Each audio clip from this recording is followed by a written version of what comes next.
우리도 함께 아무도 예배하지 않는 찬양하며 함께 예배를 드리겠습니다.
하나님 아버지 감사합니다. 오늘도 택한 백성들이 한절히 모여 살아계신 하나님을 찾는 자들에게 상 주시는 하나님이심을 믿음으로 마음과 뜻과 정성을 다하여 예배하게 하심을 감사합니다. 오늘도 하나님의 약속의 말씀을 따라 우리 예배 가운데 임자여 주옵시고 우리 한 사람 사람의 심령과 또 인역한 육체와 삶을 돌보시사 얼마 남지 않은 이 2021년 한 해 잘 마무리하게 하시며 승리하게 하시고 또 성공하는 한 해의 마지막이 될 수 있도록 은혜를 베풀어 주옵소서. 오늘의 예배 시종을 주께 의지하오며 우리 주 예수 그리스도의 이름으로 기원하옵나이다. 아멘. 전능하사 천지를 만드신 하나님 아버지를 내가 믿사오며 그 외아들 우리 주 예수 그리스도를 믿사오니 이는 성령으로 잉태하사 동정녀 마리아에게 나시고 본디오 빌라도에게 고난을 받으사 십자가에 못 박혀 죽으시고 장사한 지 사흘 만에 죽은 자 가운데서 다시 살아나시며 하늘에 오르사 전능하신 하나님 우편에 앉아 계시다가 저리로서 산 자와 죽은 자를 심판하러 오시리라. 성령을 믿사오며 거룩한 공예와 성도가 서로 교통하는 것과 죄를 사하여 주시는 것과 몸이 다시 사는 것과 영원히 사는 것을 믿사옵나이다. 아멘. 우리도 함께 생명의 찬양 7장 고개 들어 주를 맞이해 찬양하겠습니다.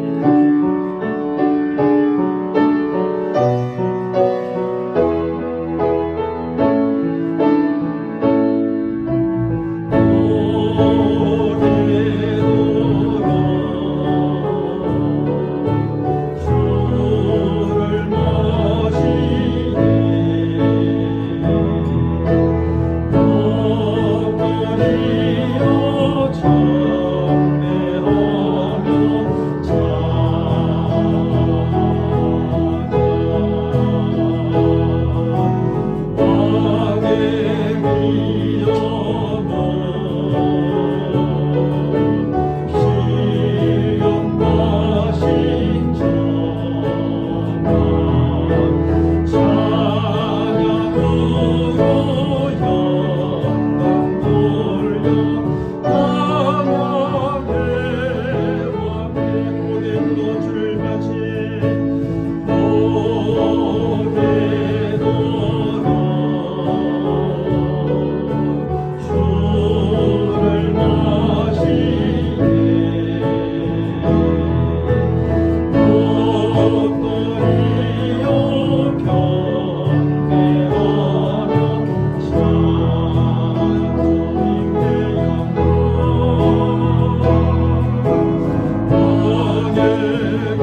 기록하옵소서.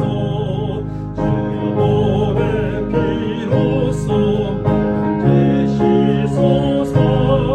나의 부족한 것을 씻어주소서.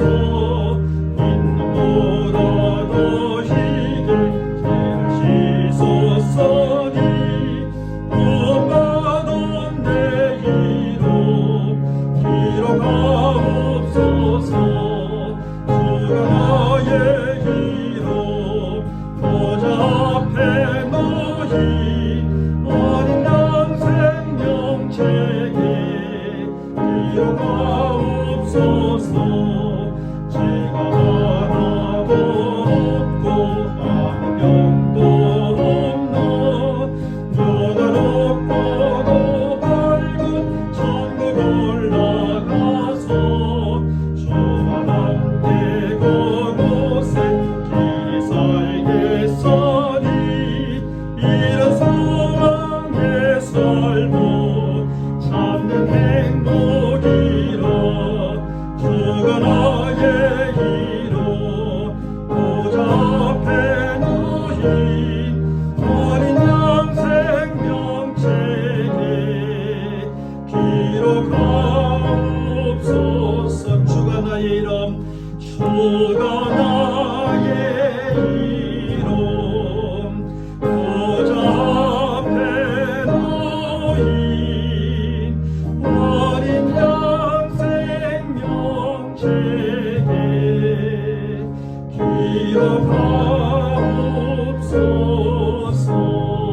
기록하옵소서.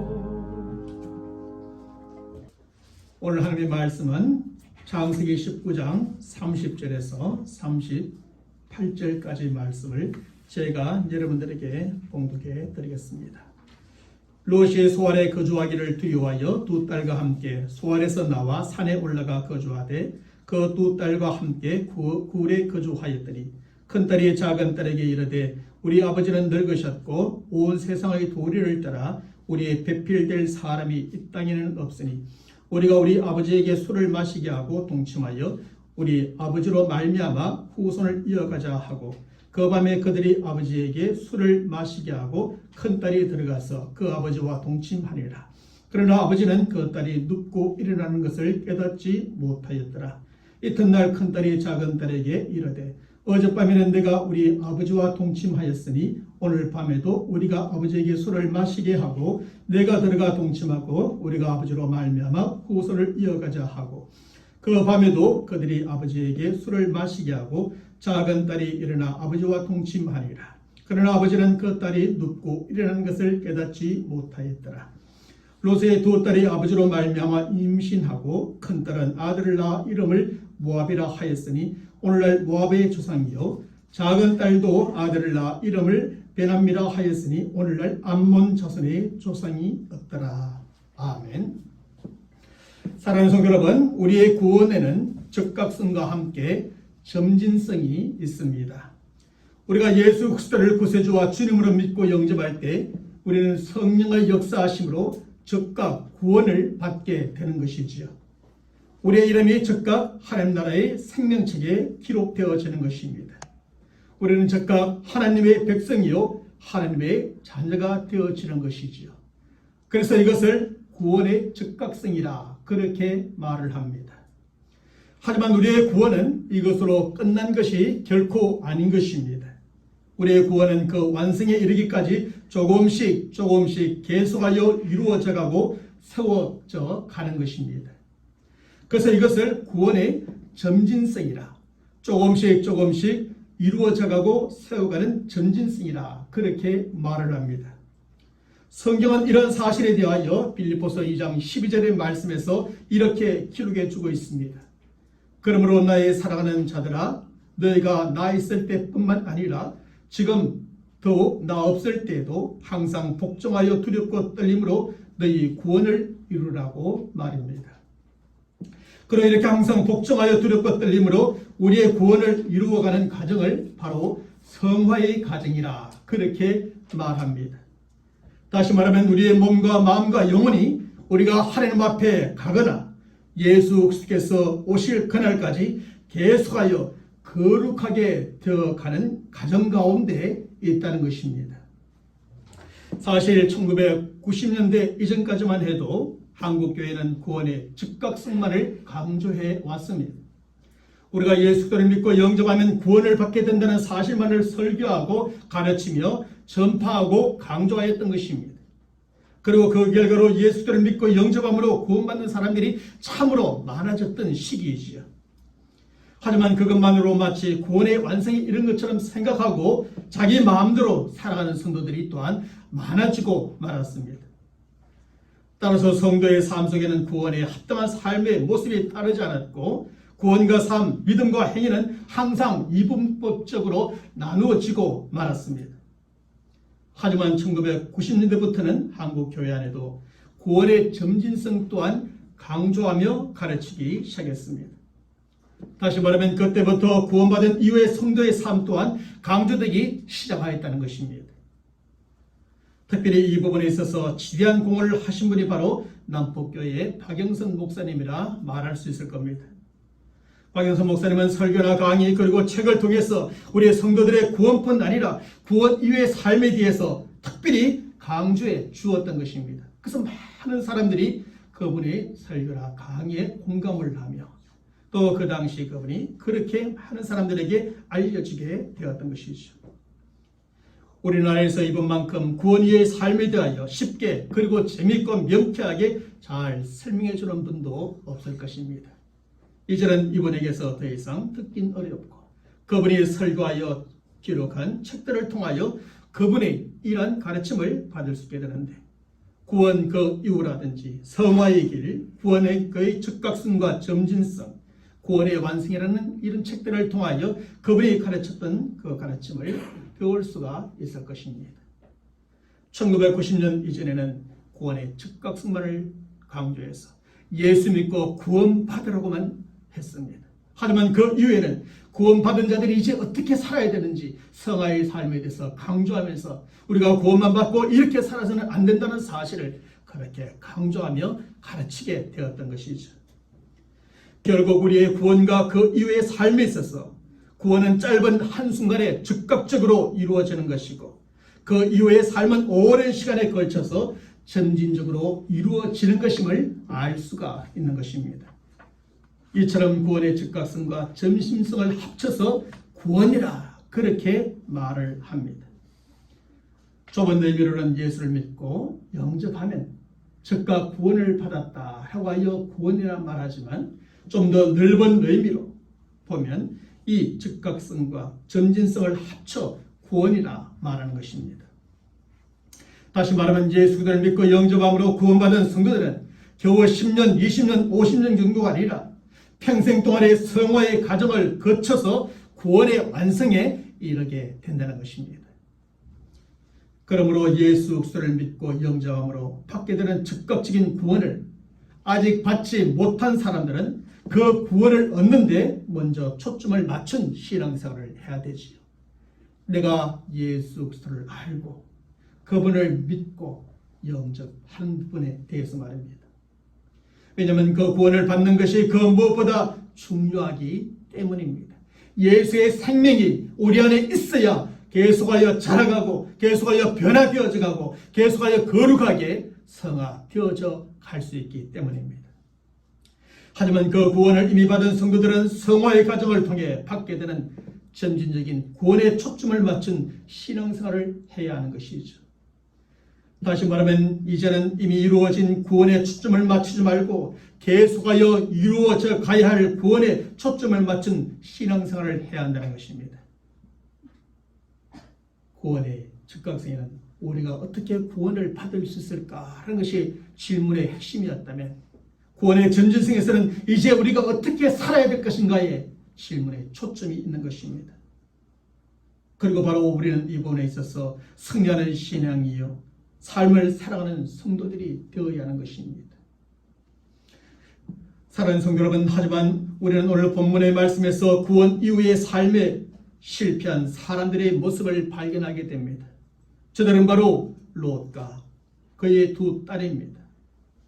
롯과 그의 두 딸은 지치하고 머뭇거리다가 비록 가까스로 구원을 받고 부끄러운 구원을 받은 사람들이었지만 소돔의 심판과 멸망에서 분명 구원을 받은 사람이면 틀림이 없습니다. 사실 저들이 조금만 더 지치하고 머뭇거렸다면, 그리고 천사가 저들의 손을 잡고 이끌어내지 않았더라면 저들은 소돔과 함께 완전히 멸망을 당하고 말았을 것입니다. 이런 점에서 저들은 결국 하나님의 은혜로 구원을 받은 것이라 할 수 있습니다. 그럼에도 불구하고 저들은 그 구원에 합당한 삶이요 풍성하고 아름다운 삶을 살지 못하게 됩니다. 우리는 이런 사실을 저들이 소돔에서 소알로 옮겨가고 소알에서 다시 산속으로 옮겨가는 과정과 그곳에서의 저들의 삶을 통해서 확인할 수가 있습니다. 사랑하는 성도 여러분, 그렇다면 오늘 본문의 말씀을 통하여 깨닫게 되는 구원 이후의 삶은 과연 어떤 삶일까요? 저는 두 가지로 그 삶에 대해서 여러분들에게 함께 전하며 함께 은혜를 나누고 우리의 삶의 구원 이후에 이러한 삶의 모습이 나타나기를 간절히 원합니다. 첫째로 구원 이후의 삶은 정인의 삶입니다. 그런데 소돔의 심판과 멸망에서 하나님의 은혜로 구원받은 롯과 두 딸은 정인의 삶을 살지 못했습니다. 저들은 하나님의 심판과 멸망이 임한 소돔에서 소알로 옮겨오게 됩니다. 왜 롯과 그의 두 딸이 소알로 옮겨오게 됩니까? 사실 창세기 19장 17절 이하의 말씀에 보면 천사는 롯에게 산으로 도망하라고 하였습니다. 왜냐하면 하나님의 심판과 멸망의 범위가 소알을 포함하고 있는 요단 들판 전체였기 때문입니다. 그러므로 저들이 소알에 가면 하나님의 심판으로 말미암아 소돔에 있었던 것과 마찬가지로 멸망을 당하였기 때문이었죠. 그래서 롯은 소돔이라고 하는 한 지역에서 벗어나는 정도가 아니라 요단의 들판에서 완전히 벗어나야만 했던 겁니다. 하지만 롯은 창세기 19장 18절로 21절의 말씀에서 천사에게 이렇게 요청합니다. 롯이 그들에게 이르되 내 주여 그리 마옵소서. 종이 주께 은혜를 얻었고 주께서 큰 인자를 내게 베푸사 내 생명을 구원하시오나 내가 도망하여 산까지 갈 수 없나이다. 두렵건대 재앙을 만나 죽을까 하나이다. 보소서 저 성은 도망하기 가깝고 작기도 하오니 나로 그곳에 도망하게 하소서. 이는 작은 성이 아니니까 내 생명이 보존되리이다 하고 말합니다. 소돔에서 내가 하나님의 은혜로 구원받았다면 또 한 번 나에게 은혜를 베풀어서 산이 아니라 저 소알 땅으로 나로 들어가 내 생명을 보존할 수 있도록 해달라고 요청한 것입니다. 그러자 천사는 롯의 이러한 요청에 따라 소알을 멸하지 않고 롯과 두 딸로 하여금 그리로 도망치게 하였습니다. 이렇게 하여 롯과 두 딸은 소알에 머물게 되었던 것이죠. 결국 롯은 산으로 도망해야 했지만 그 산까지 도망치는 동안에 겪게 될 잠시의 고난과 고통과 힘듦 때문에 소알에 머물고자 하였던 것입니다. 천사는 롯이 그 산으로 도망하기까지 아무 일도 행하지 않겠다고 확실하게 약속해 주었습니다. 하지만 롯은 그가 도망치는 동안에 하나님의 심판을 만나 죽지 않을까 하는 불신과 염려와 두려움 때문에 소알에 머물고자 하였던 것입니다. 좀 더 나아가서 롯에게는 비옥한 요단들과 도시에 대한 미련이 여전히 남아있었기 때문이었죠. 그리고 세상에 주는 풍성함과 즐거움과 행복 그리고 세상의 것들에 대한 집착을 버리지 못하고 있었기 때문입니다. 그래서 롯은 산으로 도망하는 것을 포기하고 저 소알에 머물고자 하였던 것입니다. 사랑하는 성도 여러분, 우리가 이렇게 세상에서 겪게 될 잠시의 고난과 고통과 힘듦만을 생각하면 우리의 영원한 목적지인 천국에 이르기도 전에 포기할 수도 있게 되는 겁니다. 우리가 하나님의 약속의 말씀을 믿지 못한 염려와 두려움 가운데 사로잡히게 되면 세상과 자꾸 타협하며 살 수밖에 없어집니다. 우리가 세상과 세상의 것들에 대한 미련과 집착을 버리지 못하면 구원을 받고서도 구원 이외의 삶을 제대로 살아갈 수 없게 되어지는 겁니다. 그러므로 우리는 이 땅에서도 항상 저 천국, 우리 인생의 궁극적인 목적인 찐 저 천국을 바라보며 살아가야 합니다. 우리가 저 천국에 이르는 그 순간까지 오직 믿음으로 살아가야 합니다. 세상과 세상 것들에 대한 미련과 집착을 버리고 하늘의 것에 최고의 가치를 두고 살아가야 합니다. 이렇게 할 때 우리는 구원 이후의 삶을 제대로 살아갈 수 있게 되고 저 천국에 넉넉히 들어감을 얻는 성도가 되어질 수 있는 겁니다. 사랑하는 여러분, 롯은 결국 그의 요청과 천사들의 허락으로 소알에 머물게 되었습니다. 하지만 성경에는 롯과 그의 두 딸이 소알에서 얼마 동안이나 머물렀고 이곳에서 무엇을 하며 지냈는가에 대한 기록이 전혀 나오지 않습니다. 이런 사실은 저들이 그곳에서 그리 오래 머물지 않았을 것이고 그곳에서 사는 사람들에게 신앙적인 영향을 주는 삶을 살지 못했다는 것을 충분히 짐작해야 하는 것입니다. 신앙에 있어서 특별한 영향력이 없는 삶을 저들이 그곳에서 살았음을 말해주는 것이지요. 만일 저들이 이곳에 오래 머물렀고 이곳에서 아주 신앙적인 영향력을 주는 사람들이었다면 저들의 그 영향력에 대하여 성경은 분명히 기록했을 터인데 그것에 대해서 전혀 기록이 없다는 사실은 이 소알에 들어와서 저들이 예수를 믿고 구원받은 성도로서의 삶, 하나님의 택한 백성으로의 삶의 모습을 전혀 보여주지 못했다는 겁니다. 사실 롯과 그의 두 딸은 이제 소알과 소알 사람들에게 충분히 영향을 줄 수 있는 사람들이었습니다. 저들은 하나님께서 소돔과 고모라를 심판하시고 멸망시키시는 현장을 직접 목격한 사람들이었지요. 그리고 죄악과 부패와 타락에 대한 하나님의 진노가 얼마나 무서운 것인가에 대하여도 충분히 경험한 사람들이었습니다. 또한 저들은 이러한 하나님의 심판과 멸망에서 구원을 받은 간격과 체험이 있는 사람들이었습니다. 게다가 소알 사람들도 소돔과 고모라의 갑작스러운 멸망에 대한 소식을 모두 들었을 것이고 그래서 그 이유에 대하여 무척이나 궁금했을 것입니다. 그러므로 소돔의 심판과 멸망의 경험자여 그곳에서 구원받은 생존자로서의 롯과 그의 두 딸은 소돔 사람들에게 그 이유를 충분히 설명해 줄 수 있는 유일한 사람들이었지요. 특별히 저들은 소알이 소돔과 같이 죄악과 부패와 타락으로 가득 찬 도심을 보았습니다. 그리고 이러한 소알도 얼마 가지 않아서 하나님의 심판과 멸망을 당하게 되려는 사실을 잘 알고 있었습니다. 그러므로 롯은 이 일에 대하여 소알 사람들을 향한 정인의 삶을 살았어야 마땅한 것입니다. 소돔과 고모라가 이러한 죄악과 부패와 타락 때문에 하나님의 심판과 멸망을 당하게 되었다는 사실을 저들에게 정언해 주었어야 합니다. 저들의 죄악과 부패와 타락에서 회개하고 돌아오지 않으면 하나님의 심판과 멸망이 저들에게도 임하게 될 것임을 증거해 주어야 했습니다. 하나님의 무서운 진노로 결국 망하게 될 것이라는 사실을 저들에게 알려 주어야 했었지요. 그랬다면 소알 사람들이 자신의 죄를 깨닫고 회개하며 하나님께로 돌아왔을 것입니다. 왜냐하면 멸망 가운데서 살아 돌아온 사람들의 말은 강력한 호소력이 있고 그리고 영향력이 있기 때문입니다. 오늘날 우리들도 그렇지 않습니까? 어떤 사람이 천국을 갔다 왔다 하면서 무슨 말을 할 때 정말 그런가 보다 하고 조심하고 경계하는 것처럼 말입니다. 사실은 천국을 갔다 오지 않았음에도 많은 사람들이 그것에 미혹되어져서 그 사람의 말을 듣고 그 사람을 따르는 것을 볼 수 있는 것입니다. 무엇이든지 직접 경험한 사람들의 말은 다른 사람들에게 호소력 있게 영향력 있게 들려지는 것입니다. 실제로 하나님의 심판과 진노로 그의 죽었다가 다시 살아 돌아온 누나가 니네 사람들에게 회개를 촉구했을 때 저들은 모두 회개하며 하나님께로 돌아오지 않았습니까? 사랑하는 성도 여러분, 바로 이것이 하나님께서 롯과 그의 두 딸을 하나님의 심판과 멸망에서 구원하여 주신 1차적인 목적이었겠지요. 실제로 예수님을 만나 구원받은 사람들의 그 이후의 삶을 보면 한결같이 다른 사람들을 찾아가 자신이 만난 예수님을 증거하는 정인의 삶이었습니다.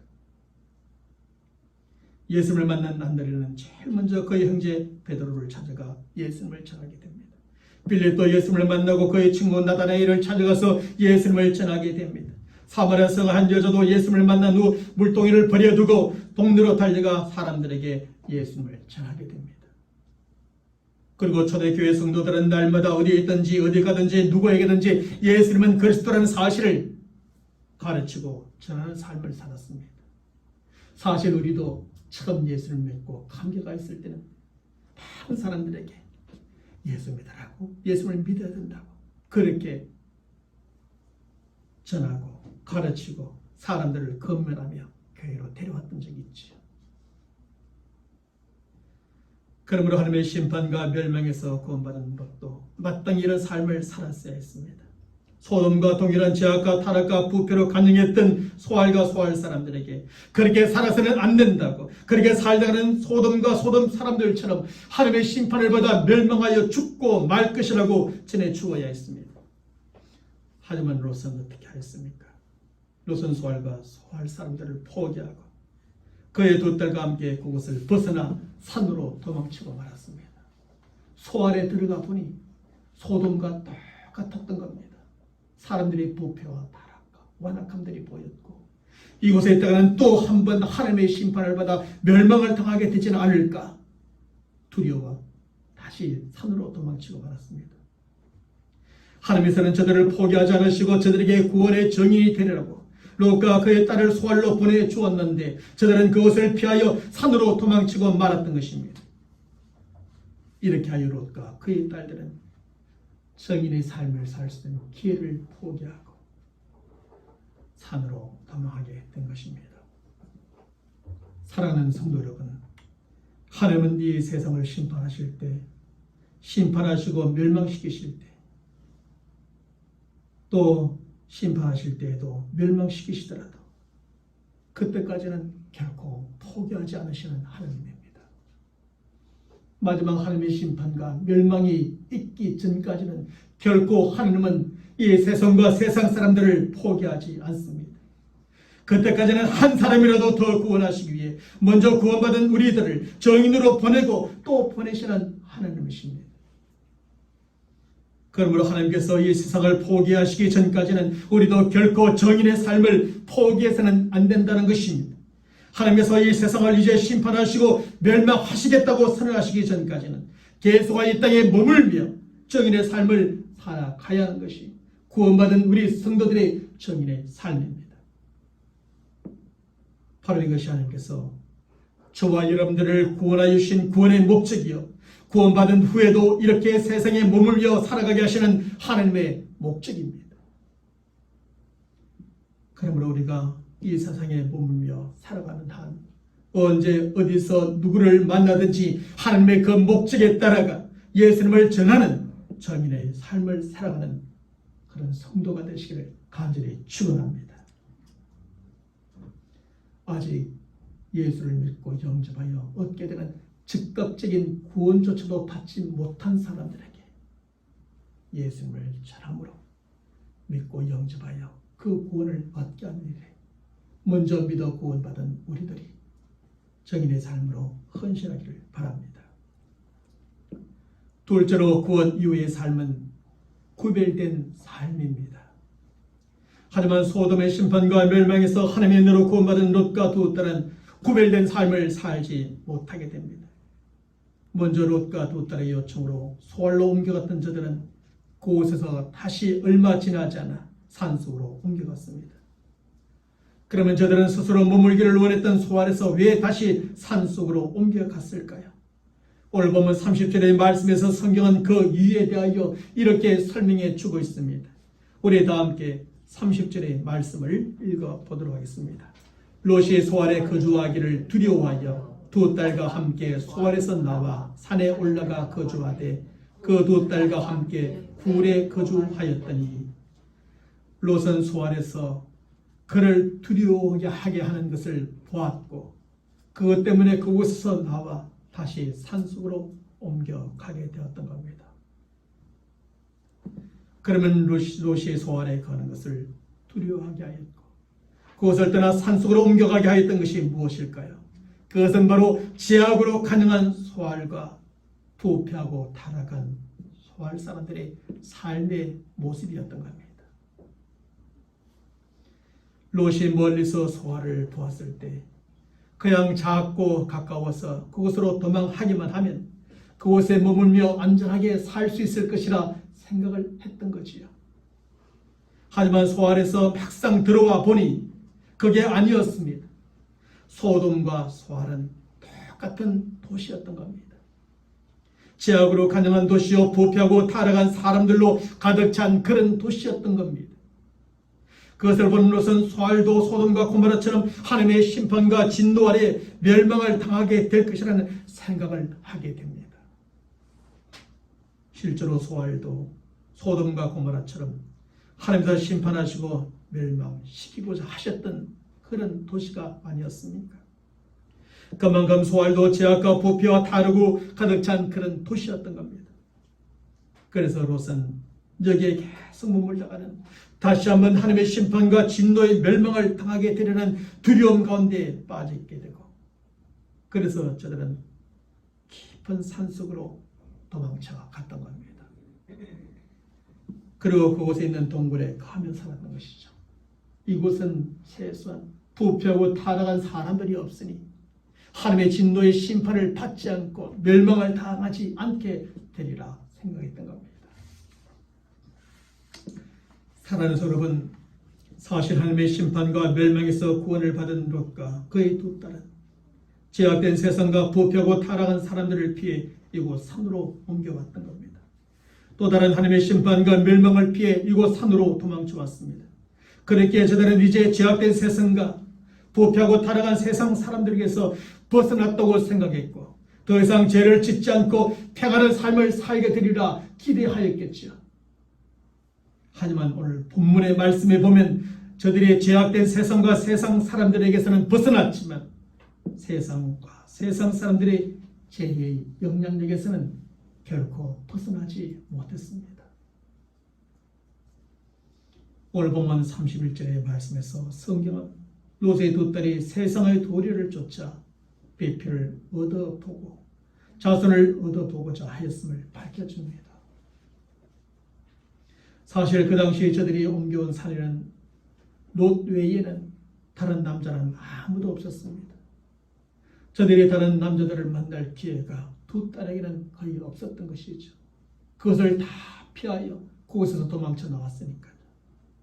그래서 저들이 겨우 생각해낸 것이 세상의 도리를 쫓아 배필을 얻고 자선을 보는 방식이었습니다.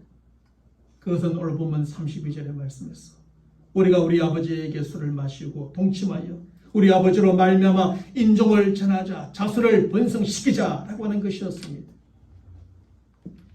그리고 롯의 두 딸은 밤마다 아버지에게 포도주를 마시게 하고 차례도로 들어가 아버지와 동침하게 됩니다.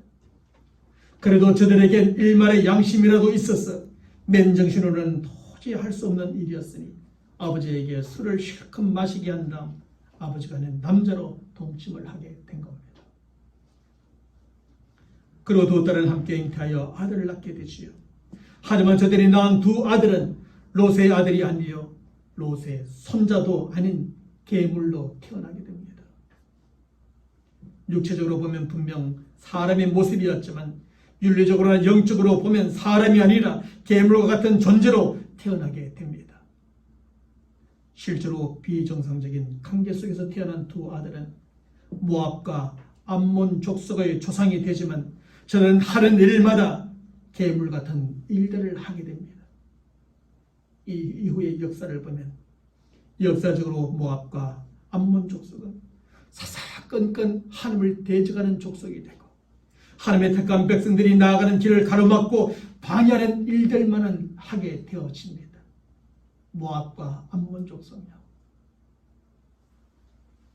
나중에 여러분들이 출애굽기의 말씀을 보면 이스라엘 백성들이 약속의 땅으로 향해 나아갈 때 이 두 족속이 크게 걸림이 되어집니다. 정상적인 관계 속에서 태어난 자녀들이 아니라 비정상적인 관계 속에서 부정하게 죄악의 결과로 태어난 두 아이의 모압과 암몬의 족속의 조상은 결국 하나님의 대적자여 택한 백성들의 길을 막는 자들이 되고 만 것이죠. 사랑하는 성도 여러분, 이렇게 딸들이 아버지와의 관계에서 아들을 낳은 일은 역사상 전무후무한 일로서 그 악하고 부패하였던 소돔 사람들도 행하지 않았던 일이었습니다. 그것은 창조의 섭리에서 벗어난 일이요, 특별히 하나님의 택한 백성들의 가정에서는 상상할 수도 없는 일이었습니다.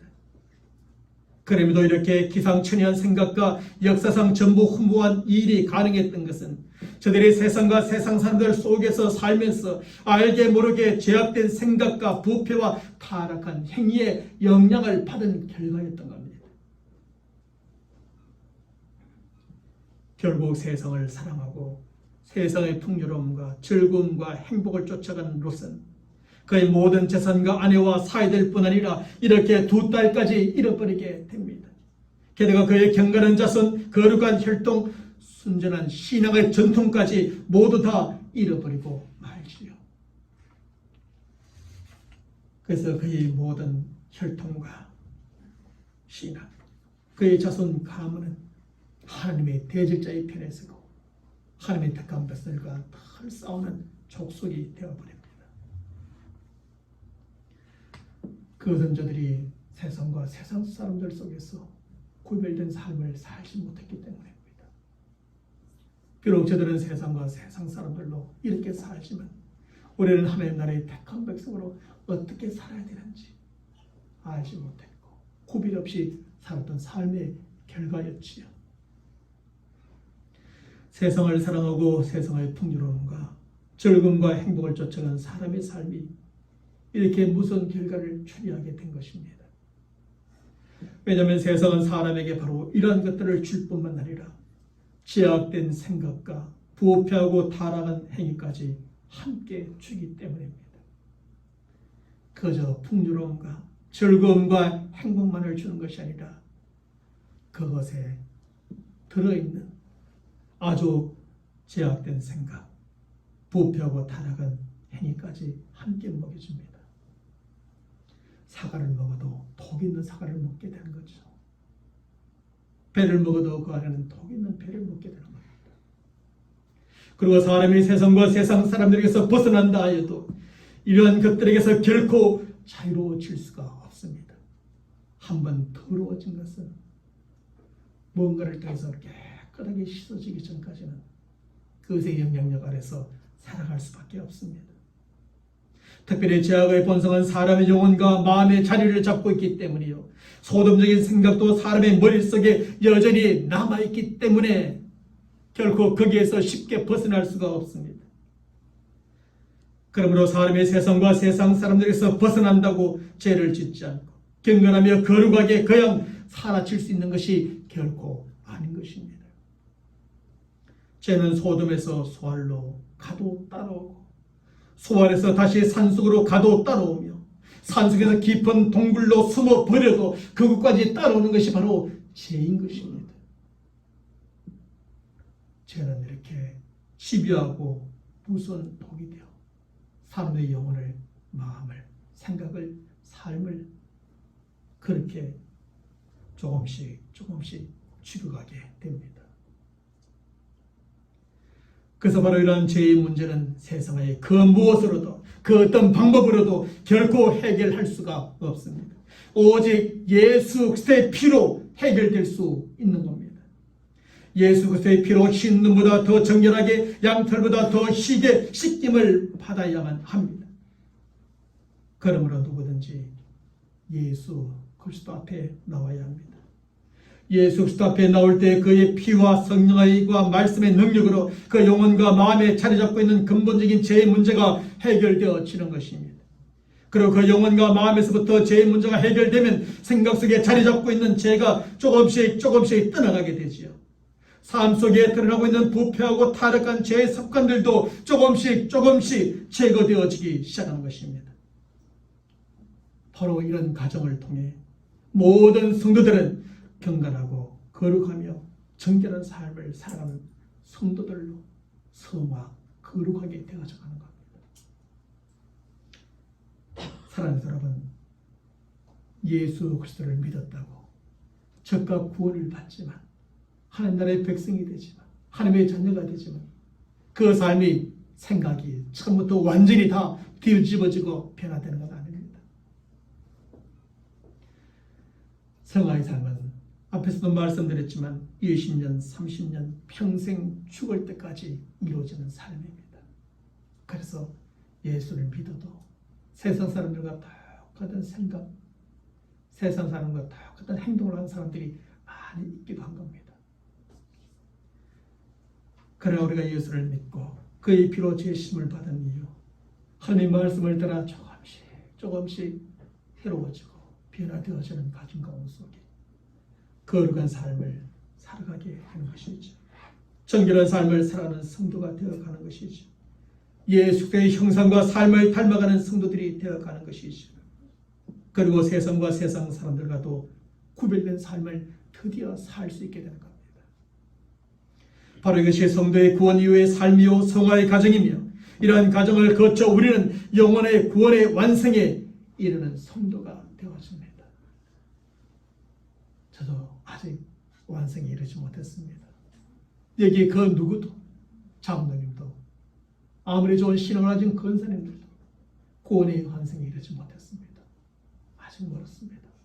하나님 앞에 서는 그날까지 우리는 이 구원의 완성에 이르도록 날마다 세상 속에서 구별된 삶을 살아가고 정결함과 경건함으로 살아가는 성도들이 되어야 합니다. 사랑하는 성도 여러분, 롯과 그에 따른 하나님의 큰 은혜로 구원을 얻은 사람들이었습니다. 그럼에도 불구하고 저들은 그 구원 이후의 삶에 있어서는 그만 실패하고 말았습니다. 세상과 세상 사람들을 향한 정인의 삶에서 실패했습니다. 세상과 세상 사람들과 구별된 삶을 살아가는데 실패하고 말았습니다. 그러므로 우리는 롯과 그의 딸을 교훈 삼아 구원 이후의 삶에서 실패가 아니라 승리하는 성도들이 되시길 바랍니다. 예수 그리스도의 피를 힘입어 경건하고 거룩하며 정결함으로 이 세상과 세상 사람들과의 구별된 그런 삶을 살아가는 성도가 되길 바랍니다. 뿐만 아니라 세상과 세상 사람들을 향하여 심판과 멸망에서 구원의 길을 전하는 정인의 삶을 살 수 있기를 바랍니다. 그 세상 사람들이 볼 때 정말 저 사람은 우리하고 다르구나. 말하는 것이 다르고 행동하는 것이 다르고 생각하는 것이 다르구나 하는 것이 전해질 정도로 구별된 삶을 살아야 합니다. 그리고 우리를 통하여 또 다른 사람들이 적극적인 구원을 받고 전적인 구원을 이루어 구원의 완성에 이르는 성도들이 되어야 할 줄로 믿습니다.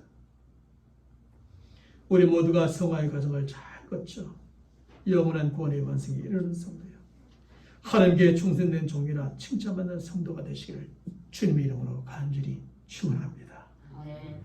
하나님 아버지 감사합니다. 오늘도 말씀을 통하여 예수 그리스도를 믿고 적극적인 구원을 받은 우리 성도들이 평생의 삶 동안에 하나님의 말씀과 함께하는 신앙생활을 통하여 전지적인 구원을 이루어가 영원한 구원의 완성에 이르는 성도임을 깨닫게 됩니다. 예수를 믿음으로 말미암아 영접하여 구원받은 우리 모든 성도들, 이제는 이러한 전지적인 구원, 성화의 가정 가운데 있는 자들로서 내가 받은 구원의 복된 소식을 다른 사람들에게 전하는 정인의 삶을 살게 하시고 세상과 세상 사람들과는 분명히 구별되어지는 말과 행동과 생각 속에 많은 사람들을 더 바른 길로, 옳은 길로 인도하는 하나님의 사람들이 되게 도와주시옵소서. 그래야 언젠가 하나님 앞에 섰을 때 완전한 구원의 완성에 이르게 하시고 하나님께서 충성된 종이라 칭찬하시는 택한 백성들 다 되도록 역사하여 주시옵소서. 우리 주 예수 그리스도 이름으로 간절히 기도하옵나이다. 아멘. 우리 다 함께 생명의 찬양 105장 찬양합니다. 세상을 향한 하나님의 마음을 생각하며 찬양하겠습니다.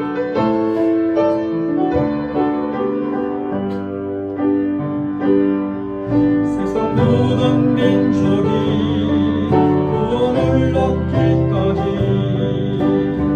쉬지 않으시는 하나님, 주의 심장 가시고 우리 이제 일어나 주 따르게 하소서. 세상 모든 육체가 세상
지금은 우리 주 예수 그리스도의 은혜와 하나님 아버지의 무한하신 사랑하심과 성령님의 교통하심과 역사하심과 성화의 가정을 지도하여 주심이 물론 하나님의 말씀을 듣고 예수 그리스도를 믿고 영접함으로 죄 씻음을 받고 정결하게 되었으며 구원을 받은 자들로서 구원 이후의 삶이 정인의 삶이요 또 고별된 성화의 삶임을 다시 한번 기억하며 그 삶에 집중하여 많은 사람들에게 예수를 전하고 더 경건함과 거룩함으로 하나님 앞에 세기를 다짐하는 모든 믿음의 사람들 머리 위에 저들의 간절한 기도의 제목과 시작되어지는 또 한 주간의 삶 가운데 지금부터 영원토록 함께 있을지어다. 아멘.